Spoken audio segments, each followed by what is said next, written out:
um dia de celebração da ceia. E uma das prerrogativas estabelecidas pela palavra, no que concerne à ceia, é um desafio. E esse desafio fala sobre: examine-se o homem a si mesmo, então coma desse pão e beba desse cálice. Lógico que a palavra está focando um propósito acima de tudo. A ação de Deus para com a sua obra é uma ação completa. E Deus demanda de mim, de você, de todos nós, que nós busquemos sempre um aperfeiçoamento dos santos, para nos integrarmos a um pleno relacionamento com o Senhor, que identifica a nossa posição nele e o nosso relacionamento efetivo com ele no dia a dia do nosso caminhar. Então essa figura, examine-se, tem a ver com verifique, analise como está a sua vida. Eu quero dizer que isso é muito sério. Há momentos em que se ministra palavras que animam cada vez mais o nosso caminhar, mas há momentos que a gente precisa parar para entrar na área da reflexão séria de como está e como é nossa vida para com o nosso Deus. No livro de Marcos, no capítulo 3, verso 27, diz o seguinte: ninguém pode roubar os bens do valente, entrando-lhe em sua casa, se primeiro não manietar o valente, e então roubará a sua casa. O que pode manter um homem preso, um homem paralisado? O que é que pode permitir isso? No que diz respeito às coisas do reino, somente um fato: o pecado. O pecado é o único elemento que bloqueia a dinâmica do nosso ânimo para com as coisas de Deus. Isso é terrível. E é por isso que nós precisamos entrar no período das reflexões a cada dia. Assim como a demanda é que haja um desenvolver da minha santidade, esse desenvolver da minha santidade precisa de uma vigilância e uma seriedade da minha parte, para que eu possa agir estabelecendo panoramas que me permitam um relacionamento sério, sincero e verdadeiro para com o Senhor nosso Deus. Há um verso que eu qualifico como um dos mais sérios que eu já li sobre pecado, que está no livro do profeta Jeremias, no capítulo 17, verso 1, que diz o seguinte, preste muito bem atenção: o pecado de Judá está escrito com um ponteiro de ferro, com ponta de diamante, gravado na tábua do seu coração e nos ângulos dos seus altares. Queridos, isso é muito sério. A descrição do profeta Jeremias é extremamente desafiadora.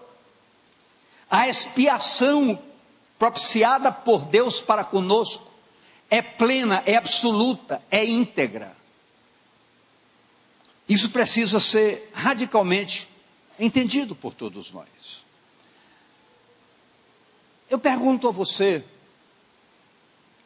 na sua história de luta contra o pecado, na evolução da sua conversão por aceitação da graça de Deus em Cristo, a que nível, a que ponto, a que estágio você chegou? A que estágio você chegou? Porque o texto de Jeremias diz que é como uma ponta de ferro com diamante na ponta. Marca, o pecado marca nossas vidas. Diga a pessoa do seu lado: o pecado marca sua vida. Nós temos que entender isso. E temos que lutar ousado e corajosamente contra isso. E isso permite que no histórico de nossas vidas construamos verdadeiros altares para o pecado ser cultivado em nossas vidas, e nós muitas vezes não percebemos. Então, quando a palavra diz: examine-se o homem, verifique se não há na sua vida algum altar erigido para Deus que não é o verdadeiro Deus.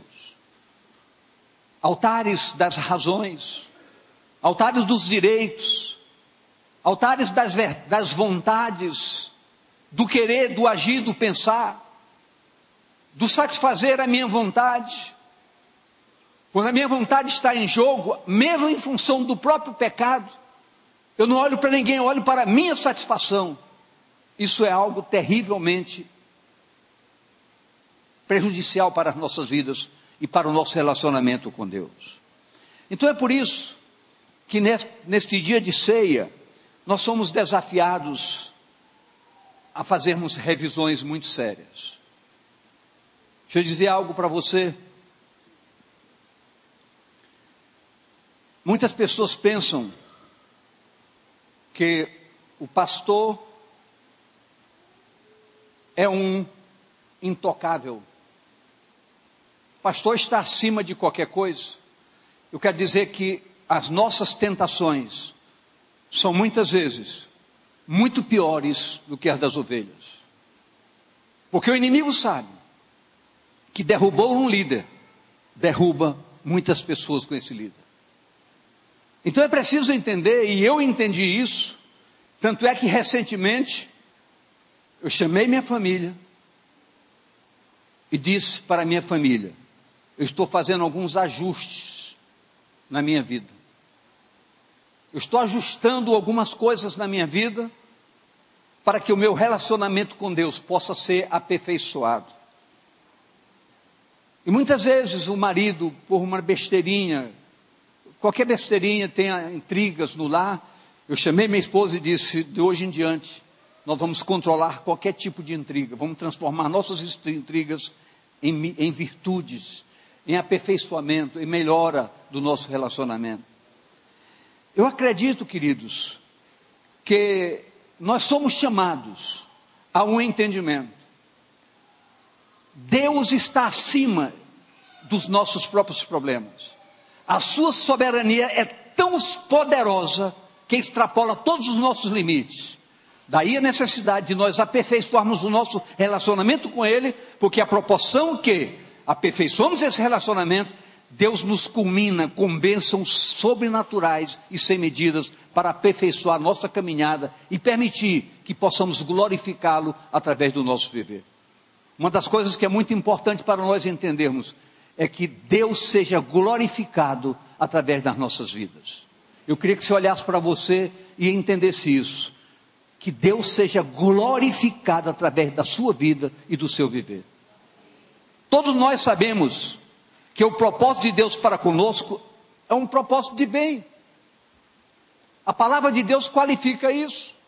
Deus tem propósito para comigo, propósito de bem.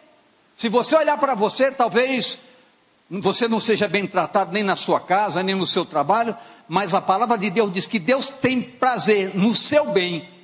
Isso está em Jeremias 29:11, que diz: porque eu bem sei os pensamentos que penso de vós, diz o Senhor, pensamento de paz e não de mal, para vos dar o fim que esperais. Logo, é claro que o Senhor não quer que sejamos presos aos nossos bens, que nos permitam, deixa eu repetir, é claro que o Senhor não quer que estejamos presos e sem nossos bens, que nos permitam vida abundante. Então, por causa do pecado, muitos bens são tirados de nossas vidas. Liberdade, dignidade, integridade, acima de tudo, o prazer de um relacionamento efetivo e afetivo com o Senhor.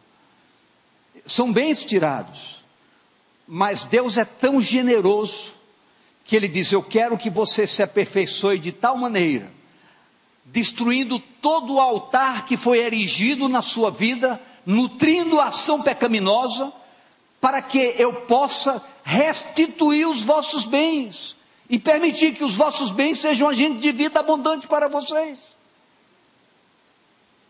Talvez nós não percebamos isso. Nós tivemos um evento sexta e sábado aqui, nem todos aqui, eu tenho certeza que nem todos apareceram e perderam coisas extremamente preciosas. Foi um seminário sobre sexualidade, sobre Sexualidade, né? Sobre sexualidade. Uma área muito séria que atinge famílias, atinge pais, atinge filhos, pessoas que vivem presas à pornografia, mesmo dentro da igreja, muitas famílias afetadas, muitas esposas machucadas porque seus maridos nas madrugadas estão na internet se masturbando com a pornografia. Desculpe eu falar a verdade, mas o púlpito não pode negar a verdade. Então é preciso que a gente entenda que vivemos uma época em que somos chamados a termos intimidade com Deus, e intimidade com Deus demanda a santidade da nossa parte. Estou vendo aqui uma adolescente, jovens, que bom vocês entenderem que relacionamento com Deus demanda a santidade da vida de vocês. Isso é importante para vocês entenderem e para nós entendermos. Então, Deus quer restituir, diga, Deus quer restituir todas as perdas que o pecado gerou na nossa vida. Isso está lá em Joel 2:25, que diz: e restituí-vos-eis os anos que foram consumidos pelo gafanhoto, e a locusta, e o pulgão, e a oruga, o meu grande exército que enviei contra vós. De tudo que veio contra nós, como agente do pecado, Satanás querendo tirar todas as nossas estruturas espirituais, Deus, eu quero restituir. O Senhor dizendo, eu quero restituir para vocês, para que vocês retomem a alegria da salvação, a alegria de viver um relacionamento pleno com o Senhor. A graça redentora de Deus em Cristo é objetiva e é plena. Olha o que nos diz, e eu gostaria que você prestasse atenção para entender um pouquinho, Deuteronômio 26, 8 e 9. Preste bem atenção e olhe para esse livro aqui chamado Bíblia Sagrada. Olha o que diz a palavra. E o Senhor nos tirou do Egito com mão forte, diga com mão forte, com braço estendido, e com grande espanto, e com sinais e com milagres. Deus não poupou alternativas para nos arrancar da sede do pecado, chamado Egito, para nos transportar para um reino do Filho do amor de Deus. E diz o verso seguinte, o verso 9, e nos trouxe a este lugar, e nos deu esta terra, terra que emana leite e mel.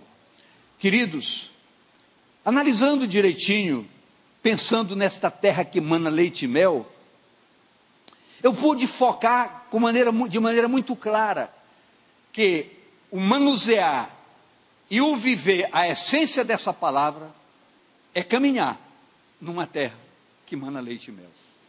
Porque essa palavra é capaz de nos abastecer de todas as prerrogativas demandadas por nós. Seja quem for, a palavra é um instrumento focado por Deus para nos abastecer de todas as nossas necessidades. Então aqui está uma terra que emana leite e mel, a palavra de Deus. A palavra é um exercício prático de vida abundante. É muito claro na palavra que é vida de Deus para conosco, que a proposta do Evangelho é transformação. Então a palavra diz que nós fomos transportados das trevas para a luz. Nós fomos tirados da condenação para a salvação. Então o Evangelho é uma transposição de etapas. Nós somos transportados da morte para a vida.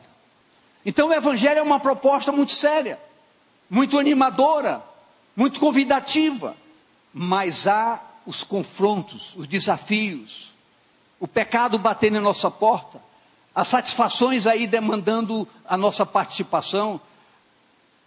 Os agentes hoje da internet, da mesma forma que a gente entende que é uma evolução tão necessária. Por exemplo, daqui já são 5 horas e 55 minutos. Já está quase, as eleições encerraram às 5 horas, e daqui a alguns minutos, aqui algumas horas, no máximo até 10 horas, já se sabe praticamente o resultado. Por quê? Porque pela evolução da tecnologia. Mas por outro lado, a tecnologia é uma mesa farta para quem quer se deleitar nos prazeres demandantes da vida humana, da necessidade humana, das carências humanas. É por isso que o relacionamento aprimorado para com Deus da nossa parte precisa ocorrer como nunca, para que nós possamos ter um aperfeiçoamento dos santos e termos uma vida condizente com o que Deus quer para conosco. Essa terra é tão fértil que emana leite e mel. É a palavra disponibilizada para não só conhecê-la, mas para vivê-la. O apóstolo Paulo, ele foi além das expectativas. O apóstolo Paulo em Gálatas 2, 19 e 20, eu só quero dizer que eu estou correndo, porque me entregaram hoje muito tarde a palavra. Porque eu pela lei estou morto para a lei, para viver para Deus. Já estou crucificado com Cristo, e vivo não mais eu, mas Cristo vive em mim. E a vida que agora vivo na carne, vivo-a na fé do Filho de Deus, o qual me amou e se entregou a si mesmo por mim. Então Paulo chegou a dizer, eu decidi não mais explorar as perspectivas dos meus desejos, da minha vontade. Eu entendi que minha vontade muitas vezes é cruel contra mim. O que eu quero, Paulo chegou a dizer, o que eu quero fazer eu não consigo fazer. Por quê? Porque a minha carne é muito forte, os anseios da minha carne são muito fortes. Ele disse, então eu prefiro deixar Cristo viver em mim, porque Ele é poderoso para fazer em mim aquilo que eu não posso fazer. Querido, isso é um desafio muito grande, mas é preciso que nós entendamos que Paulo não é uma exceção, Paulo pode ser uma regra, porque se eu decidir Cristo viver em mim, eu posso fazer isso, porque Ele é poderoso para fazer muito mais do que eu possa pensar ou imaginar. E se você quer viver assim, tenha certeza que você pode. Diga à pessoa do seu lado, você pode. O Deus Todo-Poderoso permite que você possa, lhe ajudará para que você possa. É uma questão de decidir, é uma questão de posicionamento. Isso parece um extremo, contudo é uma gostosa realidade de vida, para quem se determina. E isso nos chama a estabelecer propósitos. Nossa vida precisa ser uma vida com propósito. O Evangelho é propósito. A história do Evangelho é propósito. A graça de Deus é um propósito. O relacionamento com Deus advém de um propósito. Paulo entendeu que qualquer fundamento de vida precisava passar pelo Senhor da vida, Jesus. Paulo desejava conhecê-lo, amá-lo e manter uma plena comunhão com Ele. Isso, igreja, é um desafio para todos nós. Paulo foi um privilegiado. Quem dera que eu tivesse sido evangelizado por quem Paulo foi evangelizado. Paulo foi evangelizado pelo seu próprio Jesus. Paulo foi evangelizado por Jesus, dele dizer, é por isso que eu digo, eu quero que ele viva em mim, porque Paulo o conheceu e se aprofundou em conhecê-lo. Eu quero dizer que a igreja de nossos dias, a igreja séria, a igreja que vai para o céu, precisa aprimorar o seu relacionamento com Deus. Diga a pessoa do seu lado, você precisa aprimorar o seu relacionamento com Deus. Isso é algo extremamente interessante, é algo poderoso, é a graça de Deus manifestada. Se todos nós soubéssemos como Deus está com quem quer glorificá-lo, todos correriam para o lugar da bênção. É como diz a palavra em 1 Coríntios 2,9. Mas como está escrito, as coisas que o olho não viu, e o ouvido não ouviu, e não subiram ao coração do homem, são as que Deus preparou para os que o amam. Então é importante que você saiba que Deus tem coisas para você que você desconhece. A Bíblia diz que você não é capaz de entender as prerrogativas do que Deus tem preparado para você. Só experimentando, só vivendo. E eu vou dizer uma coisa para você. Preste muito bem atenção. Há coisas que eu já ouvi. Há coisas que me contaram. Há coisas que eu ouvi de pastores, de irmãos, coisas preciosas, maravilhas acontecidas na vida de alguém, mas nada se compara com aquilo que nós experimentamos diretamente de Deus para conosco. Nada se compara. E eu quero dizer para você, que Deus tem coisas reservadas para você, que quando você experimentar, você vai entrar num êxtase espiritual muito grande, porque Deus é poderoso para fazer muito mais do que você possa pensar ou imaginar, segundo os seus belos propósitos. É por isso que clamamos. A palavra diz que Jesus é maravilhoso conselheiro. Então eu digo que Ele é um maravilhoso conselheiro, porque Ele é o Deus forte, Ele é o Pai, é o Pai da eternidade, Ele é o príncipe da paz. Então são prerrogativas extraordinárias. Efésios 1:10 diz: de tornar a congregar em Cristo todas as coisas, na dispensação da plenitude dos tempos, tantos que estão nos céus como que estão na terra. Então são coisas que Deus tem para nos dar, para nos agraciar, para fazer com que nós possamos usufruir deliciosamente a comunhão da sua presença. Essa terra prometida teve e tem um caminho em sua direção. O único caminho em direção à própria palavra é o Senhor da palavra, é a viva palavra chamada Jesus Cristo. Nós somos importantes para Deus. Eu queria que você olhasse para você e dissesse: eu sou importante para Deus. Você é importante para Deus, tenha consciência disso. Nós somos importantes para Deus, precisamos conhecer profundamente Deus, precisamos ter intimidade maior com Deus, precisamos entrar numa ala muito forte de relacionamento com Ele. É a palavra que nos orienta, é o próprio Deus falando diretivamente, é a graça disponibilizada por Deus para todos nós. Mas queridos, nós somos desafiados pela própria palavra, porque ela é uma fonte viva de prevenção. Oséias nos chama a um desafio. Eu vou ler 2 versos do livro de Oséias, do capítulo 6. Um maravilha e outro nem tanto. Olha o que nos diz Oséias 6:3. Conheçamos e prossigamos em conhecer ao Senhor. Diga, isso é comigo. Eu preciso conhecer e preciso prosseguir em conhecer o Senhor.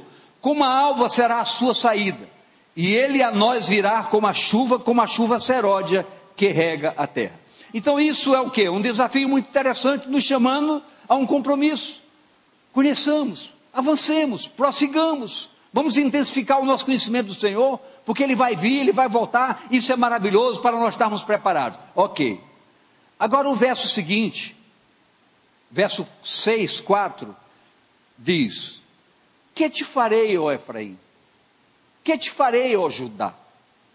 Porque a vossa beneficência é como a nuvem da manhã, e como o orvalho da madrugada, que cedo passa. Eu disse não muito interessante, entre aspas.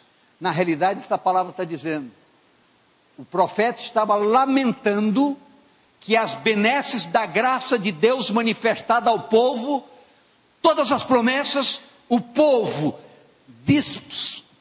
desconsiderava radicalmente todo um propósito, e de pronto mudava o foco da sua adoração. Queridos, isso aconteceu com Israel. A igreja é o Israel profético, e muitas vezes está acontecendo em nossas vidas. Os nossos compromissos, os nossos ânimos para com as coisas de Deus, logo enfraquecem. Nós somos senhores do nosso eu, do nosso querer, do nosso achar. Quantas vezes? Você quer ver uma coisa?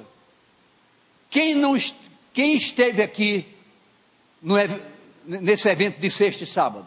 Só me dê um sinal. A minoria. Por que os outros não estavam? Por uma única razão. Não quis. Não tive vontade. O meu eu decidiu o contrário. Deixamos de aprender muitas coisas boas. Confesso que foi um seminário de ensino, de aprofundamento, de entendimento para com as coisas que batem em nossas portas no dia a dia. E nós temos que estar prevenidos para sabermos refutá-las, descartá-las de nossas vidas.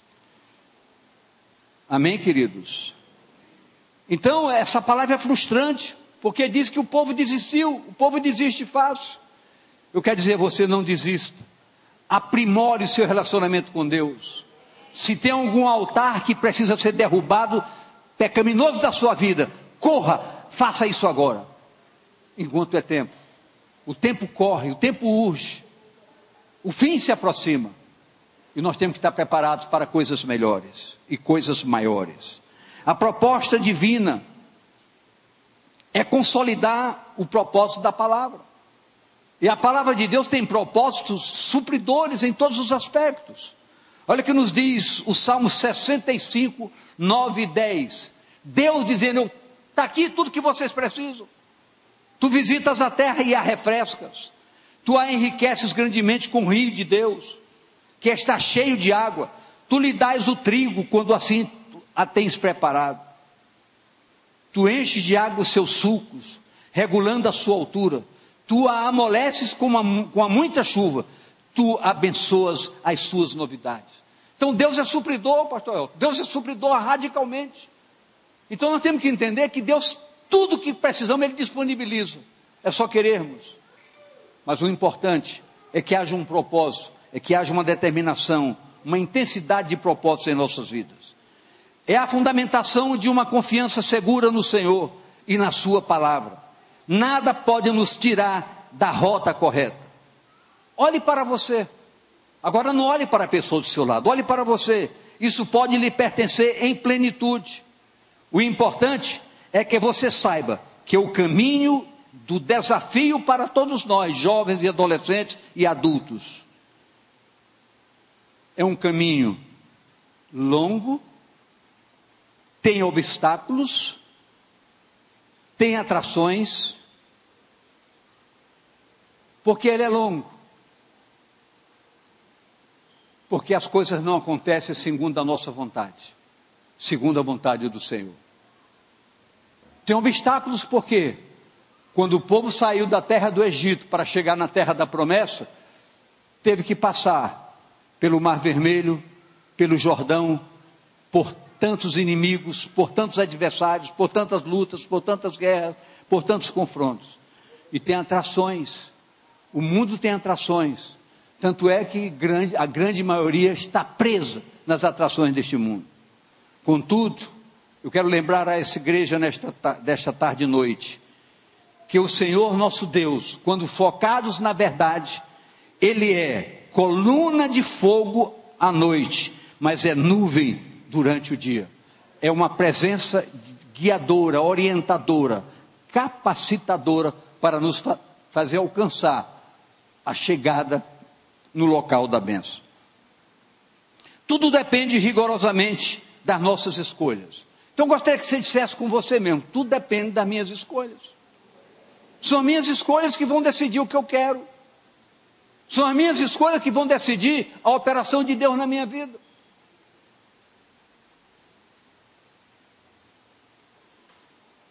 Deuteronômio 30, 15 e 16.